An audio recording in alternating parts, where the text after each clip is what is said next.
Saudações a todas, a todos. Mundo dominado pelo mal, pelo pecado, pagãos, judeus, todos igualmente pecadores. Os cristãos, na carta, não apareceram ainda aqui, não? Paulo é judeu e tem uma enorme preocupação com os judeus. E também ele tem uma preocupação com a comunidade de Roma. Não é o fundador, não vivia lá, mas ele sabe das dificuldades que existem lá. E os judeus tinham dificuldades lá na comunidade. E às vezes os cristãos que vinham do paganismo não se relacionaram muito bem com os cristãos que vieram do judaísmo. Então era preciso harmonizar também a relação entre os dois grupos. Nenhum dos dois grupos é superior um ao outro, não é?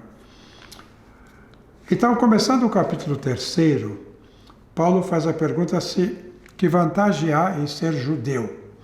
Se o judeu será julgado pelo pagão que observa a lei. Qual é a utilidade da circuncisão? Muita, diz ele, e sob todos os pontos de vista. Em primeiro lugar, porque foi a eles, aos judeus, que foram confiados os oráculos de Deus. Eles receberam a revelação. E o que acontece se alguns deles negaram a fé? A infidelidade deles não irá anular a fidelidade de Deus? Pergunta Paulo. Eles receberam a revelação, receberam os profetas, receberam os oráculos. Agora, alguns foram infiéis. Esta infidelidade não anula a fidelidade de Deus? De modo algum, diz Paulo. Confirma-se, pelo contrário, que Deus é veraz, enquanto todo homem é mentiroso, conforme está escrito, para que sejas justificado nas tuas palavras e triunfes quando fores julgado. Citação de um salmo. Deus é verdadeiro, veraz, fiel. Ele permanece fiel, sempre. Nós é que vamos e voltamos, que afirmamos e negamos e que somos mentirosos. Todo homem é mentiroso, sem exceção. Deus não. Então a promessa que ele faz perdura.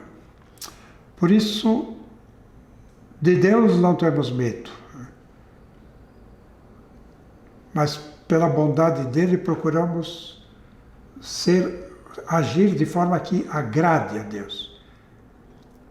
Temos medo de nós, uns dos outros, mas não de Deus. Ele espera na sua bondade que a gente faça o caminho que ele traçou. Todo homem é mentiroso. A partir de hoje, nossa conversão diz, não serei mais mentiroso, mas a mentira estará me rodeando. Então, se a nossa injustiça realça a justiça de Deus, que diremos? Veja, Deus aparece na sua bondade, na sua justiça, no seu poder. Ele mesmo diz isso no Antigo Testamento, quando ele perdoa, quando ele compreende, diferente de nós, né? A gente quer mostrar o poder batendo, humilhando, e Deus é o contrário. Ele mostra que ele é poderoso, perdoando, compreendendo, fazendo o caminho junto. Não cometeria Deus uma injustiça, desencadeando sobre nós a sua ira? Falo como homem. De modo algum, se assim fosse, como poderia Deus julgar o mundo? Mas se por minha mentira resplandece mais a verdade de Deus para a sua glória, por que devo eu ser ainda julgado pecador? Veja, a minha mentira mostra a glória de Deus. Então, isso então é pecado? Por que eu vou ser considerado pecador? E por que, como aliás alguns afirmam caluniosamente, que nós ensinamos, não haveríamos nós de fazer o mal para que venha o bem? Desses tais a condenação é justa. Paulo aqui diz, olha, alguns dizem que eu ensino que a gente tem que fazer o mal para que aconteça o bem, que nós podemos fazer o mal tranquilamente para que se manifeste a glória de Deus. Não é isso que eu ensino. Isso é uma calúnia. Levamos vantagem? Não levamos vantagem porque todos nós somos pecadores, como li no começo deste conjunto de meditação.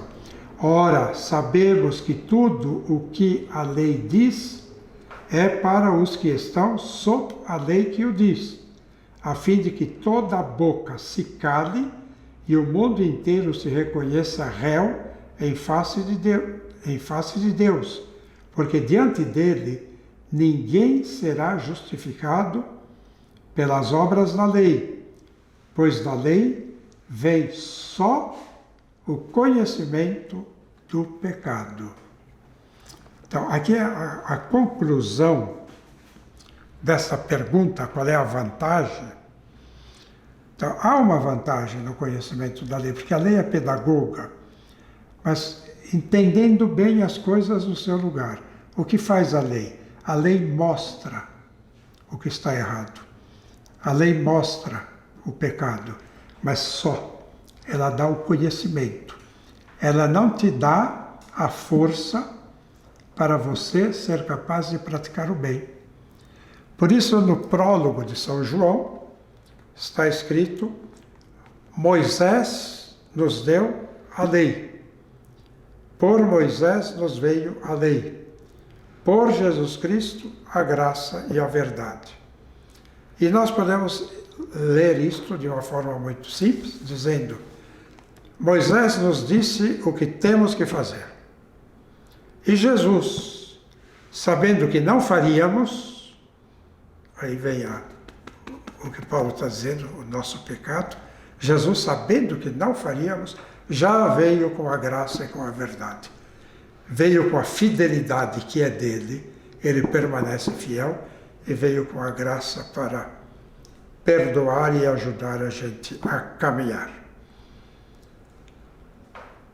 É tão difícil compreender o que é o mal do mundo e como ele age, como é difícil compreender o que é a graça e como ela age. Mas nós queremos nos colocar debaixo da graça, sabendo que o pecado nos puxa. Agora, porém, independentemente da lei, se manifestou a justiça de Deus, testemunhada pela lei e pelos profetas, justiça de Deus que opera pela fé em Jesus Cristo, em favor de todos os que creem, pois não há diferença, sendo que todos pecaram e todos estão privados da glória de Deus e são justificados gratuitamente por sua graça em virtude da redenção realizada em Cristo Jesus.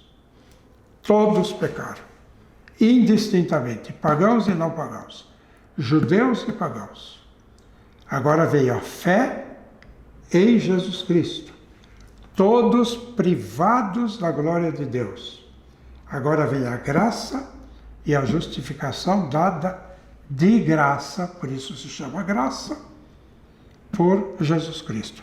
Então, nesse momento em que estamos todos privados da glória de Deus, em que somos todos pecadores, aparece a Jesus Cristo de graça. Não por méritos, porque não temos méritos. Ele vem porque quer. E entrando na nossa história, a nossa parte é a fé, que também é dom dele, a fé, aceitando e acreditando nele, nós entramos neste processo de justificação. São justificados gratuitamente por sua graça, em virtude da redenção realizada em Cristo Jesus. Então, neste mundo de miséria, de repente, aparece Jesus Cristo. Neste mundo de pecado, de repente aparece aquele que não tem pecado. Chegou-se até nós, até perto, encarnou-se, veio até bem perto de nós para nos pegar pela mão e voltar ao Pai. Ele desce até a nossa lama, nos pega e sobe. Faz todo esse percurso, né, da encarnação à ascensão que nos leva até a glória de Deus. Tudo é graça, tudo é graça e tudo é obra dele. Então, e a nossa parte? A nossa parte está em fazer parte do corpo dele. Ele desce e ele sobe. Ele desce e aqui nós nos tornamos um com ele. Ele é a cabeça. Quando ele desce, ele não é a cabeça de um corpo. Quando ele sobe, ele é a cabeça de um corpo ressuscitado. E esse corpo, você, eu, todos nós que nos inserimos nele. Então, a fé vai nos levar a essa inserção em Cristo Jesus. Tudo é graça. Como tudo é graça, nós vamos fazer o melhor que nós pudermos, vamos ser convertidos, vamos abandonar o mundo do pecado para viver esta gratuidade do amor de Deus. Não porque seremos julgados, não porque seremos condenados, não porque temos medo, mas pela bondade do nosso Deus.